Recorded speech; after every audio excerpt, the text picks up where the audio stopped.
الحمد لله نحمده ونستعينه ونستغفره ونعوذ بالله من شرور أنفسنا ومن سيئات أعمالنا من يهده الله فلا مضل له ومن يضلل فلا هادي له. أما بعد اللهم إنا نسألك خير هذا الليل وخير فيه وخير بعده ونعوذ بك من شر هذا الليل وشر فيه وشر بعده. Amin ya rabbal alamin. Baik Bapak Ibu, saudara, saudari, ikhwan, akhwat fillah, semoga dalam ridha Allah Subhanahu wa ta'ala. Bapak Ibu, kita berada di masa yang telah Nabi kabarkan, yang disebut oleh Rasulullah SAW zaman fitnah. Maka Nabi mengatakan, badiru, hendaklah bersegera kalian dengan apa? Bil a'mal, dengan membuat peran. Amal di situ jangan artikan amal soleh dalam artian ritual ibadah, tapi artinya buat peran. Segeralah kalian berperan, punya peran. Sebelum apa? Fitanan, sebelum terjadi fitnah. Peran untuk apa? Memperkuat iman. Sebab konteks hadisnya, yusbihur rajulu mu'minan wa yumsi kafiran. Orang pagi mukmin, sore kafir. Kafir sore, pagi mukmin. Begitulah terus. Berarti yang Nabi mau bukan ritual, bukan amalan yang banyak, amal fisik, sembahyang banyak, zikir banyak, khataman banyak, bukan itu. Tapi akidah yang kuat, iman. Pagi ada orang mukmin, sore imannya berubah. Tapi sayang, kebanyakan orang menjelaskan hadis ini dalam pahaman amal fisik. Banyak sedekah itu udah pasti. Tapi amal yang paling basic bukan itu. Amal paling basic di kolbu. Maka Nabi ditanya, apakah amal yang paling mulia wahai Rasulullah? Dalam hadis Imam Bukhari. Lalu Nabi menjawab, imanun billah. Engkau percaya kepada Allah. Percaya itu adanya di kolbu. Mahalluhu fil qalb. Tempatnya ada di kolbu. Maka kajian-kajian iman perlu diperbanyak. Kajian iman itu beda dengan kajian tauhid dalam versi bahasa orang hari ini. Sebab hari ini orang kajian tauhid isinya nyalah-nyalahin orang. Itu bukan tauhid, itu cari lawan namanya. Kajian cari lawan. Aku ada pendekar yang bisa berlawan siko. Buya Mudo Habib. Jadi orang kini kajian tauhid nyoloh-nyolohin, menyesat-nyesatkan orang. Itu bukan kajian iman. Iman itu ada di kolbu. Kolbunya menjadi sehat. Kolbu yang sehat itu ketika dia bisa merasakan keindahan nama-nama Allah dan cinta kepada hamba-hamba Allah. Maka ketika ada orang mengklaim kajian tauhid, tapi dia kemudian memusyrikkan orang tuanya, memusyrikkan guru-gurunya, dan menganggap sesat orang-orang yang berbeda dengannya, itu bukan kajian iman. Itu tauhid takfiri atau tabdi'i, tauhid pengkafiran atau pembid'ahan. Kini banyak, ya nak?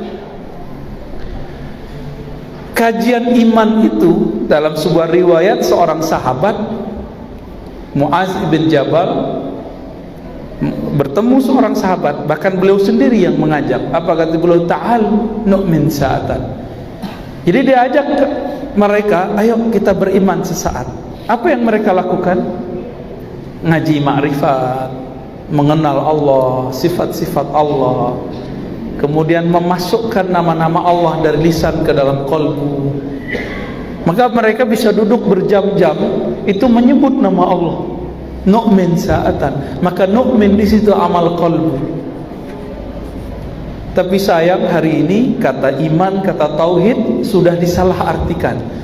Kalau kajian iman hari ini nyalahin orang belajar sifat 20, ya, Allah wujud, kidam, baqa, mukhalafatu, itu sekarang dianggap salah.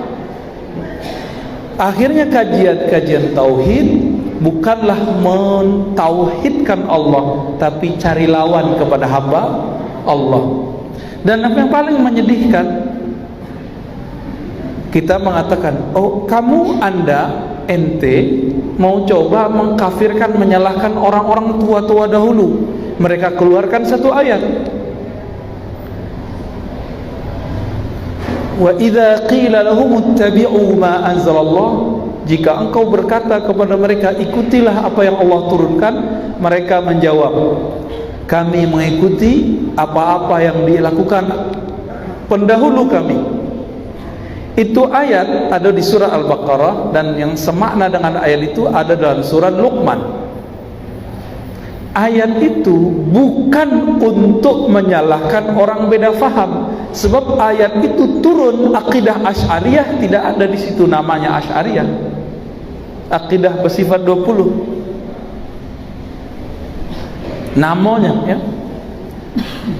Jadi dek kawan, ayat itu jangan kami mengikuti orang tua-tua kami, lalu dibantah di ayat itu, ya.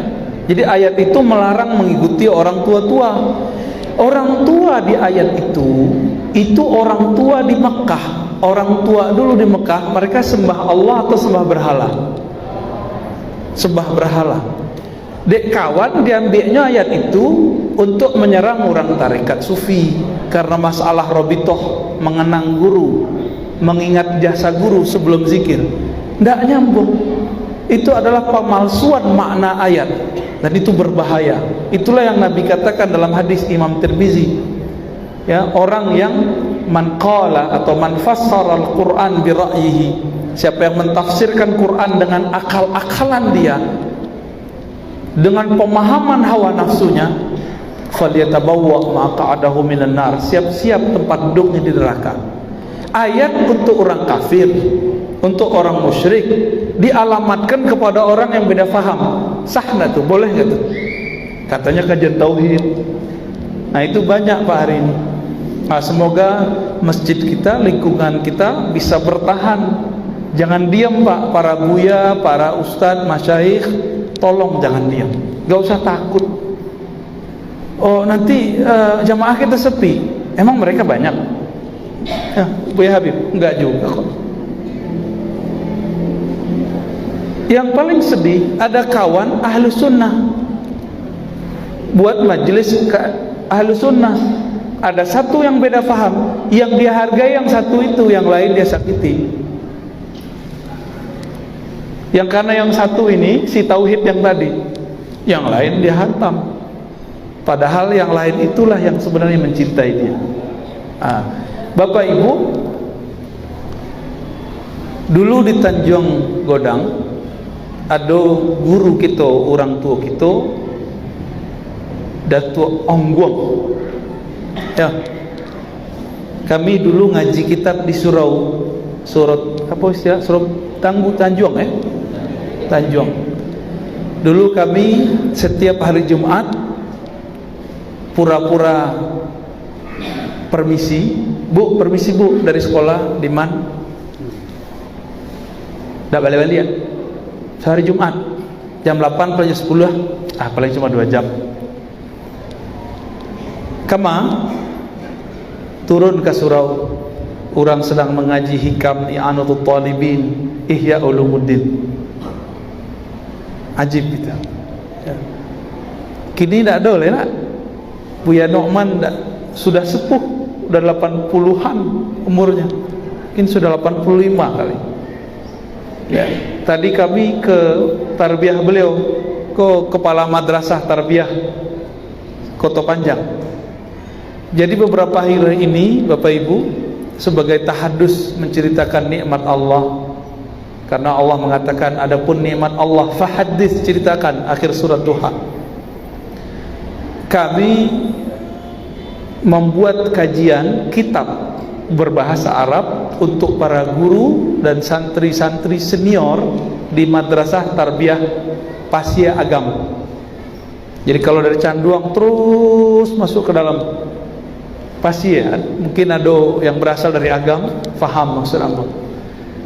Datang situ udah kayak saudara ya, alhamdulillah dengan mereka, walaupun kami bukan tamatan situ, alhamdulillah. Jadi kadang-kadang saudara itu bukan orang nan alma mater Jawa, kadang-kadang orang yang sekaji Jawa ya.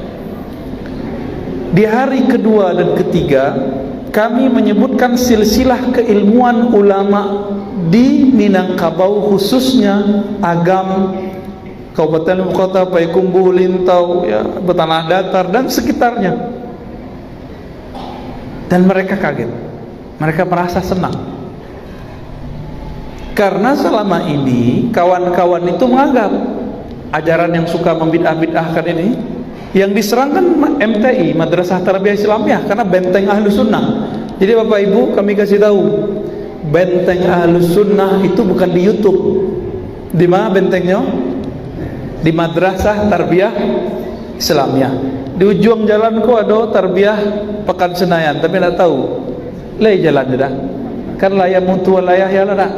Semoga tidak ya. Kewajiban antum ko bu ya. Ya. Ada pendekar Ahlus Sunnah sih kau berdua. Nah, nanti bisa nggak Buya Habib.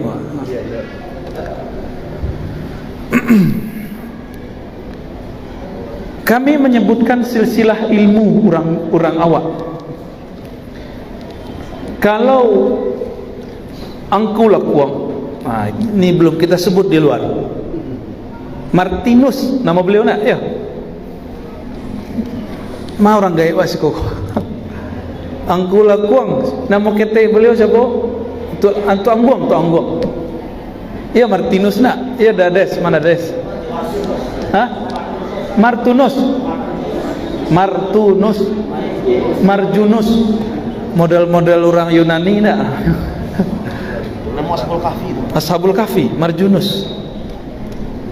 Bahasa kayak Suryaniyah ya.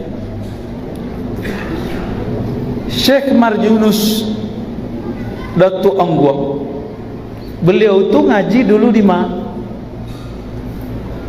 Madrasah Tarbiyah Islamiyah Tiaka, Lea Dojo madrasah tu. Le memakai tradisi tarbiyah atau sudah jadi modern? Sudah jadi modern ya?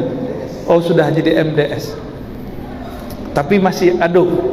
Ya syukurlah, alhamdulillah. Walaupun kajian Ahlus Sunnahnya sudah jadi Latin ya. Beliau berguru kepada Syekh di situ, Syekh Ibrahim Harun. Syekh Ibrahim Harun, ada kubunya di situ. Nah, nanti silakan di cross check Buya Habib ya. Syekh Ibrahim Harun belajar ke orang Limbukan. Ya ada surau di Limbukan tuh, nah, situnya berguru. Saya tahu namanya Buya. Syekh Imran apa siapa namanya? Syekh Toha apa Syekh Imran belum lupa. Syekh Toha apa Toha Imran? Syekh Toha. Dulu kami sering buat di situ pesantren kilat, masa-masa masih sanawiyah, aliyah, itu sering buat pesantren kilat untuk kawan-kawan. Ketika masuk ke ruang merbot ya, garin, di situ terlihat banyak kitab, tapi sudah banyak yang dicuri dan dirusak orang. Berarti dulu sang imam, sang guru di situ emang ahli kitab. Nah, mereka dulu bersama-sama ngaji ke Mekah bersama Syekh Abdul Wahid As-Solihi, ngaji di Mekah. Bertemulah dengan Syekh Umar Bajunaid, Syekh Ahmad Khatib, orang awak tapi jadi mufti di Mekah, orang kota tua agam. Bertemulah dengan Syekh Hasan Ibn Sa'id Yamani dan ayahnya Sa'id Yamani. Bertemu dengan masyayikh yang luar biasa, dan mereka berguru, pulang-pulang buat madrasah tarbiyah di negeri kita. Jadi kami membacakan silsilah ilmu mereka sama seperti yang ada di Madrasah Tarbiyah Kota Panjang, sama ona.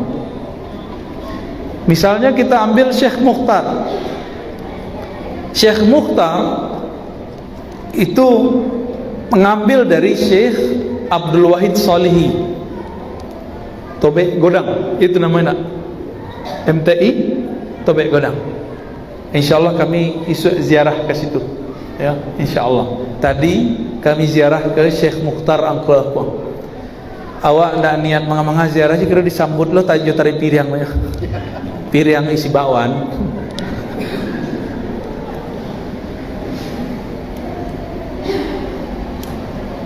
Syekh Abdul Wahid langsung ngambil ke Mekah. Jadi Bapak Ibu, jadi Mekah yang kini sama dengan Mekah yang dulu. Laba lain. Maka kepada para masyaikh, para ustadz, buya, para pendakwah, tidak usah hilang kepercayaan diri untuk mendakwahkan akidah ahlus sunnah. Apa sebab? Silsilah ilmu kita itu bersambung kepada ulama-ulama di Mekah, ulama-ulama di Mesir, ulama-ulama di Yaman, ulama-ulama di Suriah, bersambung. Syekh Ahmad Khatib berguru kepada Bakri Syata, Nawawi Banten, tapi jadi mufti di Mekah. Pernah mengajar di Mesir, Syekh Nawawi Banten, Nawawi bin Umar Al-Bantani. Syekh Nawawi itu mengarang kitab dan semuanya pakai bahasa Arab. Dan kitab beliau dipakai di berbagai penjuru negeri. Canggih enggak tuh? Orang awak, orang Indonesia, orang Banten. Nah, dalam skala nasional gue.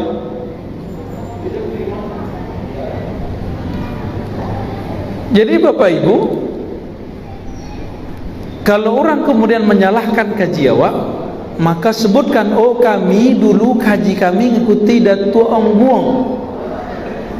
Datuk Ongguang itu berguru kepada Syekh Ibrahim Harun, Syekh Ibrahim Harun kepada Buya Dilimbukan, Syekh Taha bersambung dengan Syekh Abdul Wahid Solihi kepada ulama Mekah, Syekh Ahmad Khatib dan lain-lain.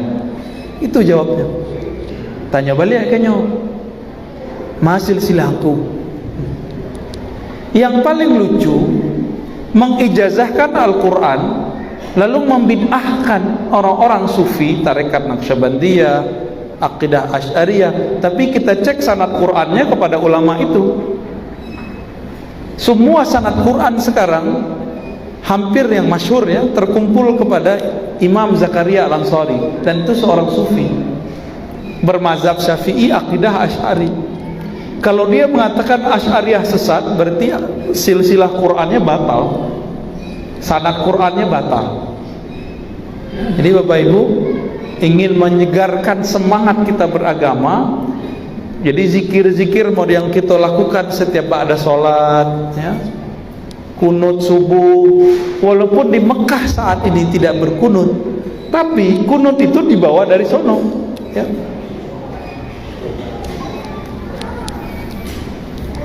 Dulu di terminal ada surau Syekh Muhammad Zahid yang disebut surau Usang. Orang salah tulis disebut Ongkusoi. Nama asli beliau Syekh Muhammad Zahid. Syekh Muhammad Zahid. Kami megang sanadnya, ya. Syekh Muhammad Zahid itu mengambil ilmu zikirnya kepada orang di Sungai Dore, ya. Setuju nak? Ya. Syekh Muhammad Ilyasin. Syekh Muhammad Ilyas mengambil ke Syekh Muhammad Jamil, orang setuju. Beliau diambil mantu oleh ulama yang lama ngaji di Mekah, karena beliau juga ngaji di Mekah. Namanya Syekh Muhammad Tahir Barula.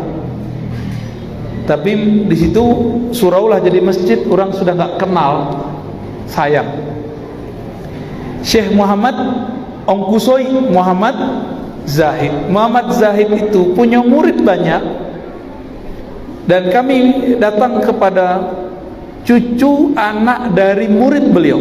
Jadi murid beliau orang nyebutnya Kutotongah Petolang tuh, Ayah Sultani, ya, kuburannya kan di Tengah, ya, orang Totongah karena beliau. Kami datang ke anaknya Syekh Ayah Sultani, dan beliau menyebutkan dulu Syekh Muhammad Zahid minta tolong kepada Engku Ayah untuk menuliskan ijazah Ijazah itu izin mengajarkan ilmu. Ilmu apa saat itu? Khusus ilmu tarekat Naqsyabandiyah. Jadi kironyo itu tempat orang bersuluk di situ.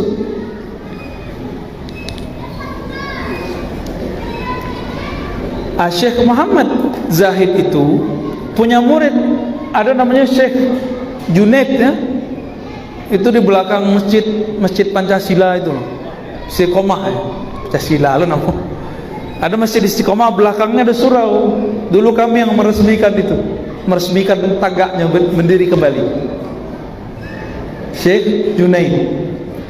Syekh Junaid itu punya murid Bahyal Karimi, Buya Bahyal Karimi. Mungkin anak keturunannya masih ada lah ya. Sedangkan Syekh Muhammad Zahid mempunyai murid tadi Buya Ayas. Kemudian hanya ada kawan lain di Poyolanse namanya Syekh Qasim. Syekh Qasim itu guru dari Abuya Dahnar Tu'daniyah dan Majan Quran. Beliau suluk 2 kali dengan Syekh Qasim. Syekh Qasim itu, jadi Syekh Qasim, Syekh Ayas Sultani, Syekh Junaid, 3 orang itu mengambil ilmunya kepada Syekh Muhammad Zahid Angkusai. Nah, ini satu wilayah itu dulu ya. Maka Bapak Ibu, kalau kita cek tadi sampai ke Muhammad Tahir ya, barulah Syekh Muhammad Tahir kamanya mengaji. Muhammad Zahid, Muhammad Ilyas, Jamil, Tahir. Kemana Syekh Muhammad Tahir mengaji? Ke Syekh Ismail Al-Makki Al-Minangkabawi. Syekh Ismail orang Simabua, Batu Sangka. Kami malam tadi di situ. Tapi lama Mekah. Beliau belajar zikir dan belajar suluk di depan Masjidil Haram Jabal Abi Qubais. Kaji itu yang dibawa ke siku. Bedanya Syekh Muhammad Tahir kalau zikir lembut-lembut, la ilaha illallah, la ilaha illallah, begitu aja ya.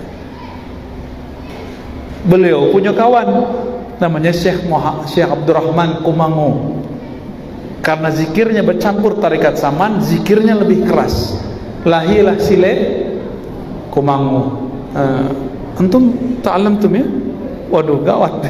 Ketemu jawara nih, ketemu pandeka lidah.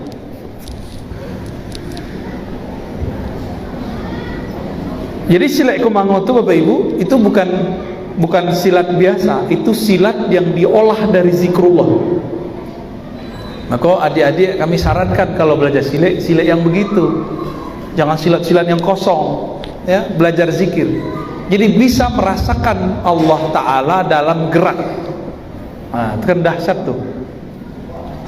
Ya, syukuran. Kini kan lebih rami karate ya nak. Kami dulu karate yo ya. Lebih rami taekwondo, enggak masalah. Cuma ambil ilmu yang dari buya-buya gitu. Nah, Bapak Ibu yang bukan Allah, kami dulu bertanya kepada Datuk Angbong. Tuh, dulu di mana sekolah tuh? Ambo di tarbiyah Tiaka.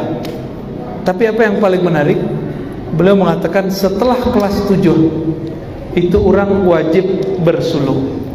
Itu enggak bisa diangkat ini ya. Tak bisa ya. Udah susah.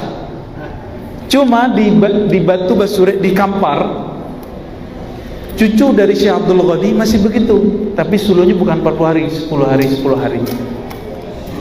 Jadi murid tarbiyah dianjurkan, bukan diwajibkan, untuk beriktikaf di surau setiap selesai belajar kitab kuning, kitab Arab. Jadi Bapak Ibu yang bukan Allah, kami hanya ingin menyampaikan kenangan-kenangan indah itu jangan kemudian cuma diceritakan, tapi kita bangkitkan semangat itu kembali dan ambil ilmunya dari ahlinya kembali.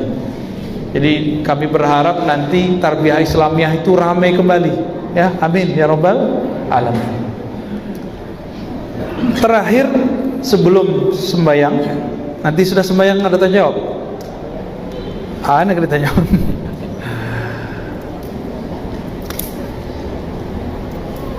Kembali kepada materi kita tadi, Nabi ditanya, apa amal terbaik? Beliau menjawab, al-imanu billah, ilmu iman. Iman itu mahalluha fil qalb, tempatnya ada di kolbu. Di kolbu. Nah, pertanyaan, kolbu itu apa? Hati jantung, hati liver, atau otak? Nah, kedokteran dan psikolog tuh debat tuh. Tapi Imam Ghazali dan para imam-imam terdahulu tidak pernah berdebat. Nggak pernah berdebat. Kolbu itu dibagi dua istilahnya. Ada kolbu yang zahir, namanya kolbu sanubari, banamulah jantung. Beberapa aliran kebatinan salah kaji, keliru. Dikira gerak jantung itu gerak kalimah Allah, bukan. Sehingga mohon maaf, beberapa kajian-kajian kebatinan kalau ingin putuh kaji, bedah ayam sedang hidup diambil jantung, dia lihat jantungnya, itu zolim. Kalau mau gorok dulu ya. Kalau kini kan nggak perlu begitu ya. Di handphone tuh ada jantung yang bergerak-gerak, emoticon namanya, tinggal tunjukkan aneh kalau mau ingin menunjukkan jantung. Sayangnya yang begitu disebut tasawuf, padahal itu bukan tasawuf, itu kezaliman. Tolong diluruskan buya-buya, dan kami yakin sumber kajian ilmu itu nggak seperti itu mengajarkan ya. Itu kolbu jantung. Ada kolbu yang kedua, itu kolbu nurani, kolbu yang bercahaya. Jadi bahasa awak, hati nurani. Jangan salah, ada hati nurani, ada hati sanubari. Innallaha yanzuru ila qulubikum. Ketika disebut di dalam hadis Allah memandang ke kolbu engkau, itu maksudnya adalah kolbu yang bercahaya, bukan jantung. Tapi si kolbu nurani itu sangat berkaitan dengan si jantung. Makanya ketika seorang yang jatuh hati kepada kekasihnya, memandang kekasihnya, hatinya jatuh, jantungnya berdebar. Nah, disitulah hubungan erat antara hati nurani dan hati sanubari, hati jantung. Berdasarkan itulah penutup kaji. Jadi penutup kaji dari Imam Sanusi ambo agih kini, walaupun kita nak ngaji kitab itu, langsung saja kaji kesudahannya. Apa kata beliau? Kitab tebal-tebal ditulis membahas iman, puncaknya adalah la ilaha illallah. Puncaknya la ilaha illallah. Maka semakin faham seseorang makna la ilaha illallah, semakin tenang kolbunya. Jadi kolbu tu dia gena jabatan tingginya tidak tenang, malah tambah terancamnya. Cobalah yang dapat jabatan. Raso-raso kalau punya oto baru senang hati, Pak. Cobalah punya oto baru, parkir kegores kete, le senang hati. Tidak. Awak sedang asik-asik, tiba-tiba ada orang yang nyalip. Baras hati, oto buruk menyalip awak. Kiranya awak punya oto rancak nak membahagiakan hati. Kalau punya rancak tu lain cerita ya. Tu puya salah nak cerita tu. Jadi di mana kolbu tu bahagia? Kolbu itu bahagia kalau si kolbu mendapatkan apa yang menjadi makanannya hari-harian. Kalau lidah daging batu lebih bisa. Lidah daging bensin lah nemu. Kalau bensin cocoknya untuk apa? Makanan loto, ya, makanan Honda, ya tak? Kalau telinga bisa tak telinga daging rondang? Enggak. Mato bisa tak mato daging minyak parfum semprot? Harumlah mato aste. Nah, jangan salah latak. Jangan salah dalam menempatkan kebahagiaan diri. Diri itu terbagi-bagi, zahir, anggota.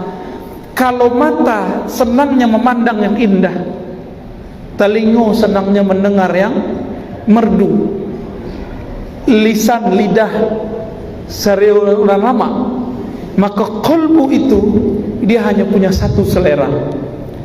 Kolbu itu kelezatan makanannya cuma satu, yaitu memandang kepada yang punya nama, atau merasakan hadirnya punya nama, atau menyebut nama Allah di dalam kolbu. Itu saja. Jadi Bapak Ibu, tinggi benar kaji awak, profesor doktor awak nanti, tingginya jabatan awak, tidak akan bahagia kalau di kolbu tidak ada nama Allah. Satu kisah yang sering kami sebutkan, satu kali ada seorang disidang di hari kiamat. Ketika disidang di hari kiamat, semua dosanya itu sepanjang tali laporan. Jadi kertas, ada kertas printan di alam mahsyar nanti, itu semua daftar dosa. Sepanjang mata memandang, sepanjang itulah dosanya. Akhirnya malaikat azab kemudian langsung mengambilnya dan ingin membawanya masuk neraka. Hadis ini ada di Imam Tirmizi dan di Imam Baihaqi dan hadisnya sahih. Lalu Allah berfirman, "Hei, tunggu dulu malaikat. Ada satu hal yang tertinggal darimu. Engkau baru menghisap zahir dari badan dan pikirannya, tapi engkau belum menghisap denyut jantung di dalam kolbunya." Sebab denyut jantung itu berkaitan dengan kolbu yang bercahaya. Maka bedahlah kolbunya. Dibedahlah oleh malaikat. Dibedah Pak, kaget malaikat. Kolbu orang itu menyebut nama Allah, Allah, Allah, begitu. Dalam riwayat Imam At-Tirmizi, la ilaha illallah, la ilaha illallah, la ilaha illallah, di kolbunya itu. Kaget malaikat. Hah? Berarti, nah ini rahasia, malaikat tidak tahu amalan tersembunyi di dalam kolbu. Akhirnya Allah berfirman, timbanglah kalimat la ilaha illallah atau Allah, Allah itu, ambil. Lalu timbang, taruh di kanan, amal maksiatnya taruh di kiri. Apa yang terjadi? Awal goyang-goyang, goyang-goyang. Lama-lama kalimah itu tambah cepat. Semakin dikeluarkan, tidak ada putus-putusnya. Selalu aduh. Maka malaikat azab pun melepas. Salah Pak. Ternyata kalimah la ilaha illallah ditimbang dengan langit dan bumi masih lebih berat. La ilaha illallah. Itulah Nabi Musa bertanya, ya Allah, hadis sahih, khususkanlah aku dengan satu zikir. Apa kata Allah? Qul la ilaha illallah. Hai Musa, bacalah la ilaha illallah. Apa kata Nabi Musa? Ya Allah, kalau la ilaha illallah sudah banyak hambamu yang mau punya, sudah banyak hambamu yang tahu. Ya banyak yang tahu la ilaha illallah. Tapi la ilaha illallah buya, kau lain yo la ilaha illallah Bapak Ibu. Kau lain Pak.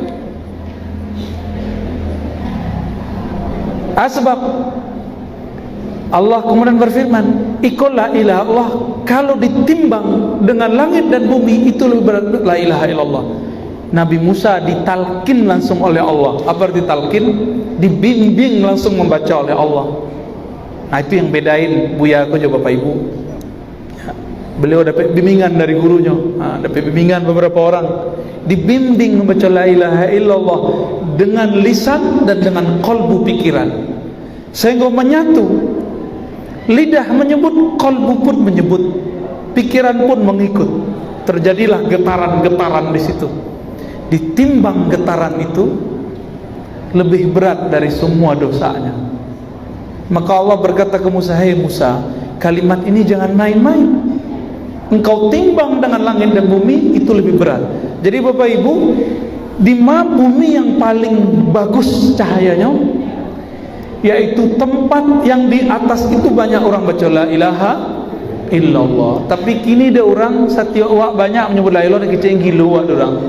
Ya bu ya. Jadi buya aku dulu sebegini masih nak bu ya. Khataman la ilaha masih jalan. Tak tahlil masih. Ya sahabat kita lah wafat duluan ya. Tuanku Mali Putih. Ya. Beliau lagi tahlil mencontohkan la ilaha illallah yang bagus kepada jamaah, langsung lewat. Langsung Allah cabut dalam waktu yang indah. Coba bayang deh Bapak Ibu, ada buya siko nak ambo lah. Ambo deliko cara baca la ilaha illallah Bapak Ibu, ditunjuknya dari beliau. La ilaha illallah. Langsung jatuh. Indah lah tuh. Indah. Lain namuh wafat dalam keadaan begitu. Ambil ilmunya dari ahlinya, fahamnya ada di buya-buya ahli kitab kuning, cara membacanya ada di orang-orang tarekat. Silakan diamalkan, cari mereka, cari yang cocok jawab, tidak cocok jangan dibasuh ya. Jika Nabi Musa zikir tertingginya la ilaha Allah, maka Nabi Muhammad pun mengulang afdalul dzikri la ilaha illallah. Zikir yang paling mantap itu, paling lezat itu la ilaha illallah. Zikir paling berat masuk ke kolbu itu jadi berat. Makanya orang kalau punya kalimah itu di kolbunya, kalimat-kalimatnya akan berat, tak bawa lendong waktunya, tak bawa waktu orang tu, kecuali awak ingkar ya. Lahazan bang, labang, insyaAllah, undur, wih tinggi kaji dades gini, beko dia tak selesai lah dah. Pengurus bercakap lah cerita. Suit lah dulu. Jadi ibadah. Lanjut sedulu. Nanti wak komat saja. Komat, ya. Waduh, selamat jemaah. Kurang sehat badannya. Jadi pulang untuk kendaraannya sampai ke halaman gigi yang belakang. Menganya? Dia selamat jemaah. Kurang sehat badannya. Ini ke pulang. Anak mau pulang dengan cara ternyata masih sakit. Masih sakit? Terminggu pulang kerja. Memang Kendaraan tambah di sini. Sudah. Sini airnya. Kita tutup dulu ya. Sallallahu alaihi wasallam. Assalamualaikum warahmatullahi wabarakatuh.